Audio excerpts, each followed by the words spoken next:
الحب عكسه الكره. وطبعا هذا غلط. غلط لأنك إذا تبي تعيش صح بهالدنيا بمساوئها وحسناتها يفترض عليك أنك تشوف أن الحب عكسه لا حب، مو كره. لو كنت تعيش بطريقة أن الحب عكس الكره راح يكون الكره بالنسبة لك كره، بغضاء، حسد، لوعة كبد، سواد إلى آخره. لكن عشان تعيش صح بهالدنيا يفترض عليك أنك تحول الكره إلى لا حب.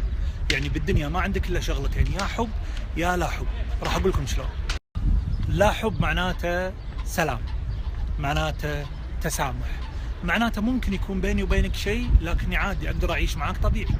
زميل لك بالدوام أنت ما تبلعه، ما له داعي تحفر له وتبغض الناس فيه، لا، ممكن تعيش معه بس ما يتقرب لك حيل. بس وحدة تصير لك ما تحبينها لكن الله سبحانه وتعالى كتب أنه تتأخر بزواجها، ما له داعي إذا بتجمع العائلة تقطين عليها نغزات لأنك ما تحبينها، اسكت.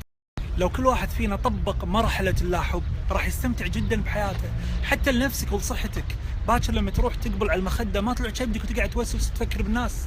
لما تشيل الكره من قلبك هذا إرضاء لله سبحانه وتعالى. لا تحاسدوا ولا تباغضوا ولا تجسسوا ولا تحسسوا ولا تناجشوا وكونوا عباد الله إخوانا. بعدين لما تنتقل إلى مرحلة اللا حب ترى راح تريح جسمك من أشياء كثيرة، الحسد، البغض، التفكير الزايد، الوسوسة، حرقان القلب والسواد. مرحلة اللا حب أساسها أنك ما تكره الناس بالشخص اللي أنت تكرهه، خلي الناس يجربون، يمكن العيب منك أنت مو من هالشخص هذا. ومرحلة اللا حب شعارها سلامة صدرك يا بعد صدري.